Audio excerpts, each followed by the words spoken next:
வாங்க, நாம இன்னைக்கு ஒரு ஆச்சரியமான விஷயத்தை பத்தி பார்க்க போறோம். மகா சித்தர் போகர் இந்த கலியுக மக்களுக்காகவே ஒரு தெய்வீக செய்தியை வெளிப்படுத்தியிருக்காரு. அதுவும் ஜூன் 25, 2025ல அருளப்பட்ட ஒரு முக்கியமான வழிகாட்டுதல் இது. தமிழ்நாட்டுல ஒரு கோயில் இருக்கு. அங்க ஒரு சிலை இருக்கு. அந்த சிலைக்கு வைக்கிற பிரசாதத்தை பறவைகள் கூட தொட பயப்படுதுன்னா நம்புவீங்களா? யோசிச்சு பாருங்க, ஏன் அப்படி?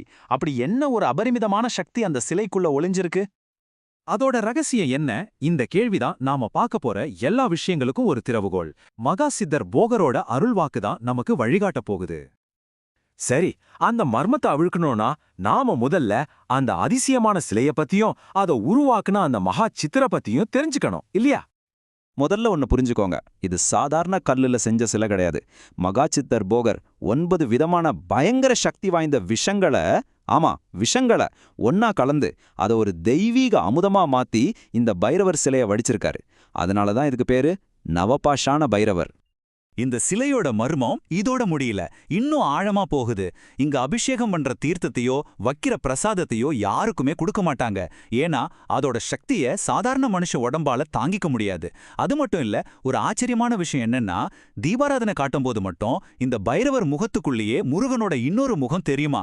இது எவ்வளவு பழமையானதுன்னா, நாம எல்லாரும் போற பழனிமலை சிலைக்கு முன்னாடியே போகரால உருவாக்கப்பட்டதை சொல்றாங்க. ஆனா இந்த சிலை வெறும் ஒரு ஆரம்பம்தான். நாம வாழ்ற இந்த கலியுகத்தோட கஷ்டங்கள்ல இருந்து மக்கள் மீண்டு வர்றதுக்காக போகர் ஒரு மிக முக்கியமான செய்திய இந்த சிலை மூலமா நமக்கு சொல்லியிருக்கார். அது என்னன்னு இப்ப பார்க்கலாம். நாம வாழ்ற அந்த கலியுகத்துல ஏன் இவ்ளோ கஷ்டங்கள், ஏன் இவ்ளோ போராட்டங்கள்?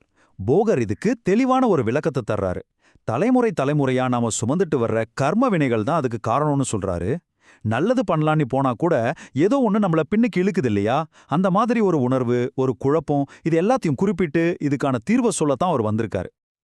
மக்களோட இந்த கஷ்டத்தை எல்லாம் பார்த்துட்டு போகரால சும்மா இருக்க முடியல. அவர் முருகன் கிட்ட ரொம்ப உருக்கமா வேண்டிக்கிறாரு. அவர் சொன்ன வார்த்தைகளே கேளுங்க. பஞ்சை போல பறந்து போகிற அந்த கர்ம வினைகளை நீக்கிடு முருகா, என் மக்களை காப்பாத்து. இந்த வேண்டுதல்ல எவ்வளவு ஒரு அக்கறையும் ஒரு அவசரமும் இருக்கு பாருங்க. சரி, அப்போ இதுக்கு என்னதான் தீர்வு? போகர் சொல்றார், தீர்வு ஒரே ஒரு கோயில்ல இல்லைன்னு. அது ஒரு ரகசியம். 3 கோயில்களை இணைக்கிற ஒரு புனித யாத்திரையில அந்த தீர்வு இருக்கு.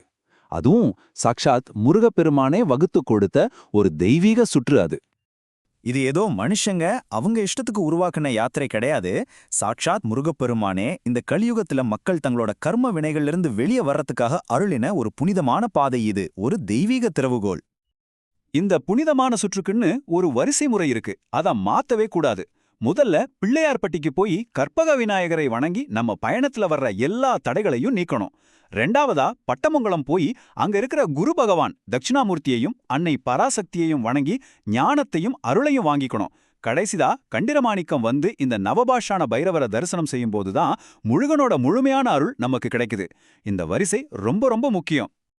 ஆனா இதுல ஒரு முக்கியமான கண்டிஷன் இருக்கு. என்னன்னா, இந்த 3 கோவில்களுக்கும் ஒரே நாள்ல போய் தரிசனம் செஞ்சு முடிக்கணும். காலையில ஆரம்பிச்சு சாயங்காலத்துக்குள்ள முடிக்கணும்.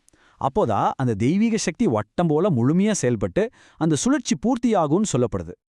சரி, இந்த யாத்திரைய இவ்ளோ கஷ்டப்பட்டு இந்த வரிசைப்படி ஒரே நாள்ல செஞ்சா நமக்கு என்ன பலன் கிடைக்கும்? அதுவும் சும்மா சாதாரண பலன்கள் இல்ல, மகத்தான பலன்கள் என்னென்னு இப்ப பார்க்கலாம். இத இப்படி கற்பனை பண்ணி பாருங்க. இந்த யாத்திரைக்கு முன்னாடி ஒருத்தர் கர்ம வினைகளால கஷ்டப்பட்டு எதிர்மறை சக்திகளால சுழப்பட்டு எடுத்த காரியத்துல எல்லாம் தடைய சந்திச்சுக்கிட்டு இருந்திருக்கலாம். ஆனா இந்த யாத்திரைய முடிச்சதுக்கு அப்புறம் அவங்க வாழ்க்கை எப்படி தலைகீழா மாறுதுன்னு பாருங்க. அந்த கர்மா கரையுது, தீய சக்திகள் எல்லாம் விலகி ஓடுது, செய்யற எல்லா காரியத்திலையும் வெற்றி நிச்சயம். இது ஒரு முழுமையான டிரான்ஸ்ஃபார்மேஷன். இதுல உங்களுக்கு ஏதாவது சந்தேகம் இருந்தா போகரே அதுக்கு பதில் சொல்றார். ரொம்ப உறுதியா சொல்றார். இந்த முப்பெரும் திருத்தலங்களையும் தரிசனம் பண்றவங்களுக்கு வாழ்க்கையில ஒரு குறையும் இருக்காதுன்னு இது சித்தர் கொடுத்த வாக்குறுதி. கிடைக்கிற வரங்கள் 1-2 இல்ல, இது ஒரு பெரிய லிஸ்டே இருக்கு. உங்க வாழ்க்கையில நீங்க சந்திக்கிற எல்லா போராட்டங்கள்லயும் வெற்றி நிச்சயம். ஏவல், பில்லி, சூனிய மாதிரியான எந்த ஒரு கெட்ட சக்தியும் உங்களை நெருங்காது. மனசுல ஒரு புதுவிதமான ஆன்மீக தைரியம் வரும். குழந்தை பாக்கியம் இல்லாதவங்களுக்கு அந்த பாக்கியம் கிடைக்கும்.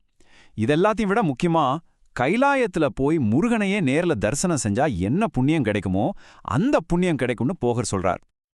இந்த யாத்திரைய எப்ப வேணாலும் செய்யலாம். ஆனா இதோட பலனை 100 மடங்கு 1000 மடங்கு அதிகமாக்கணுமா? அதுக்கும் போகர் ஒரு ஸ்பெஷல் நாளை சொல்றாரு. கார்த்திகை மாசத்துல வர சஷ்டி திதியில இந்த யாத்திரையை செஞ்சா அதோட பலன் உச்சத்தை தொடும். ஏன்னா சஷ்டி முருகனுக்கு ரொம்பவே விசேஷமான நாள் இல்லையா? இப்ப பாருங்க, இவ்வளவு பெரிய ஒரு தெய்வீக ரகசியம் நமக்கு தெரிய வந்திருக்கு. இது ஒரு சாதாரணமான விஷயம் கிடையாது. இந்த ரகசியம் ஏன் இப்போ நமக்கு சொல்லப்பட்டிருக்கு? இத தெரிஞ்சுக்கிட்ட நம்மளோட பொறுப்பு என்ன? இது எல்லாம் நாம யோசிச்சு பார்க்க வேண்டிய நேரத்துல இருக்கோம். இந்த ரகசியத்தை நான் ஏதோ என் இஷ்டத்துக்கு சொல்லலன்னு போக்கரே ரொம்ப தெளிவா சொல்றார். சாக்ஷாத் முருகப்பெருமானோட நேரடி உத்தரவோட, அவரோட அனுமதியோட தான் இந்த கலியுக மக்களுக்காக இந்த ரகசியம் வெளிப்படுத்தப்பட்டிருக்கு. ஆனா இங்கதான் புகவர் ஒரு முக்கியமான ஒரு விதமான எச்சரிக்கையும் நம்ம கொடுக்கிறார்.